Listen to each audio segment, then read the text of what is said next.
Hi, I'm Sally Lehman, and I'm with The Advocate. Today, we are sitting down with Executive Director for the Red Cross, Carissa Hettich. Hi, Carissa. Thank you for being here. Hi, thanks for the invitation. You began your work in the Peace Corps. Right after college, I was actually inspired by one of my favorite high school history teachers. In the ninth grade, she planted that little seed in my head about doing the Peace Corps and all those things, and I carried that seed with me all the way through college and graduated. And just it was a very formative time, in the early 20s, and I had a really great experience. I went to El Salvador and did some great work, met some new people, didn't get too sick, got to do some traveling. So it was about the best you could ask for. And we just celebrated our 20th anniversary actually on Saturday. We did a Zoom call with like 14 of us in our group. So we all got to see each other after 20 years. It was pretty That's nice. wonderful. And during that 20 years, you joined the Red Cross. How long have you been with them? I'd say 10 or 11 years total. I worked in 3 different chapters. So, well, a couple. Actually, again in college, I probably tell people I drank the Kool-Aid of the Red Cross in college.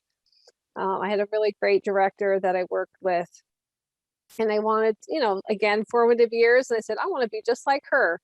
And so I carried that with me in my mind and did the Peace Corps. And then my first real job I did was with the Red Cross in North Carolina. And I'd never been to the South, never been to the East, but I was kind of single and unattached, and I could go where I wanted to go. So I did the Red Cross out there for about a year. And then I knew I wanted to do my master's degree in nonprofit management. And then I eventually migrated to Atlanta, Georgia, which is the big city, and had a lot of nonprofits there. And finished my master's degree, and then eventually came back to the Red Cross, and have been there pretty much 10 years consistently. About 4 years in Georgia, and then 6 years here in Oregon. How has COVID-19 affected blood donations? Well, early on, it was a big shock, as it was with everybody. Like when March happened and everything shut down, and practically overnight, everything was halted, and everyone was told to stay home. And that was early on in the pandemic. And so the Red Cross, but blood donations can't shut down, because if blood donations shut down, then people don't get blood in hospitals that need it. And so blood is an essential service. And so we work very closely with the national leaders to make it an essential service, to make it safe, to do the COVID protocols, everything that we've been doing since the very beginning, because we need blood constantly for leukemia patients, trauma patients, other blood disorders. So thankfully, within our, we got the word out quickly, and we're able to pivot and change. And as a result, we've been having a very quite successful collection of blood, early on in 2000, and then all throughout the pandemic last year. And actually, there was an increase of donors because people wanted to do something. They wanted to give, and they were stuck at home. They were frustrated with what was going on. They wanted to give blood. And so we got a lot of first-time blood donors that came of it. And the other good thing is we really fostered an environment where making appointments, was encouraged, because sometimes we would have to rely on walk-ins, right? Because we would always have, like, as we say, full drives or full schedules, but then people would forget, or they didn't feel well, they had deferrals. And so we kind of relied on those people that just walked off the street because they saw the sign or the bus and they donate blood. But when COVID happened, we asked for appointments, so we wouldn't have a bottleneck of people in the waiting room and trying to put 5 people through an appointment schedule that had 2 slots, And so people really adjusted and made their appointments and followed through on their appointments, and we were oftentimes collecting above goal. So that's been, a very positive thing. But, it also, now we're, there's always cycles of blood. About, Christmas time is always a really difficult time because people are in the holidays. And now, as we're approaching summer, we always have a decrease in blood collection because people are taking vacations. the schools are not in session. We used to host a lot of blood drives in high schools with those kids that would just donate because they're at school, or people that would just donate when they're at work. And with us having a remote workforce still, like hence we're still remote. And so now we're facing a summertime drive of needing more blood donors to come out. How much time do you recommend someone wait after being vaccinated before donating?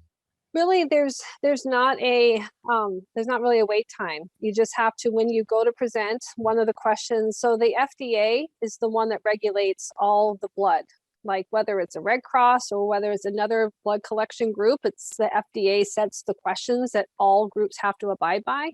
And they have questions on there to say, have you been vaccinated? And also what your vaccine is, just so that they're aware. But there's really no, there's like, oh, you have to wait X amount of time before you can donate blood. So really you can do it. You just have to be able to say when you had your first shot, second shot, just for that awareness time. And they're also testing for COVID antibodies still as part of that testing, because after you donate the blood, they collect all the test tubes, and those test tubes are used to test for different things. So they are still testing for COVID antibodies, which was a real draw, especially last year in 2020, because people want to know, like, was I exposed? Was I sick that time in June where I just didn't feel very good? And it was really hard to get a swab, like that. So about 10 to 14 days after you give, you can log into your blood account and see where your last donation is, and you can pull up where what your COVID antibody test was, positive or negative. So Yes. With the decrease in traditional surgery schedules over the last year and a half, were you able to increase your blood supply in order to bypass those times when people aren't donating? That was a hit, with all the elective surgeries that were postponed, because they wanted to limit only the most needy cases in the hospital for the exposure rates, right, of potential exposure rates in hospitals. So it did have an impact on blood and the need for blood, but we still have standing orders. There's still sickle cell, there's still leukemia, there's still other bloodborne diseases, there's still car accidents and traumas. So there is that regular everyday need for blood. It's the elective surgeries that took a pause, but now those elective surgeries are coming back onto the schedule, and therefore there's also a greater need for blood. And so during the month of June, the Red Cross is partnering with the American Cancer Society, and we have a nationwide campaign, because 25% of the blood that we collect is for cancer patients, and also raising that awareness that for that need for blood. So where in Corvallis and Benton County can someone go to donate blood? Yeah, we offer blood drives practically every day in the Lynn and Benton County area. So the easiest thing to do is to go on to the redcrossblood.org site. So it's redcrossblood.org. And you type in your zip code and find out, it just populates, the next 15 drives that are coming up. And so you can see, what location it's held at, what the times of day there are. They're usually 5-hour drives. So it could be like from 9 a.m. to 2 p.m., or it could be from 11 a.m. to 4 p.m. So there's different days, different times, different locations. And so you just kind of look at what's available for you, and then you can kind of click on that particular site, and then it lists out the different appointment times that are still open to sign up. And does someone need to have a Red Cross donor account in order to take one of those times? Nope. So you can be a first-time blood donor. And so therefore, when you have to create an account online. If you want to make an appointment online, you actually need to set up, your name, username, that type of thing, so you can log on to it. And it also tracks your giving history. So you do have to set up an account to get into it. But that also gives you the ability to schedule an appointment or cancel an appointment or reschedule it for a different day. All of that you can do online, quick and easy. I do it all the time because I thought, I have a meeting scheduled on that day. I have to pick another day. So I do it myself. And that's honestly the best way to schedule blood drives. What else does the Red Cross do in Corvallis? Well, So when people think of Red Cross, they think of usually blood and flood, right? They think of us on the blood side of the house, where we manage 40% of the nation's blood supply, which is, I was looking at some recent statistics, and they said that across the country, we have a need of 36,000 units of red blood cells every single day. Just red blood cells, 36,000 units a day have to be collected in order to meet the needs. That doesn't include plasma or platelets. Those are like 6,000 and 10,000 units a day. And so I think the critical thing for people to know about blood is that for every unit of blood, which is like a pint that you donate, it can be divided into 3 different components. So red blood cells, plasma, and platelets.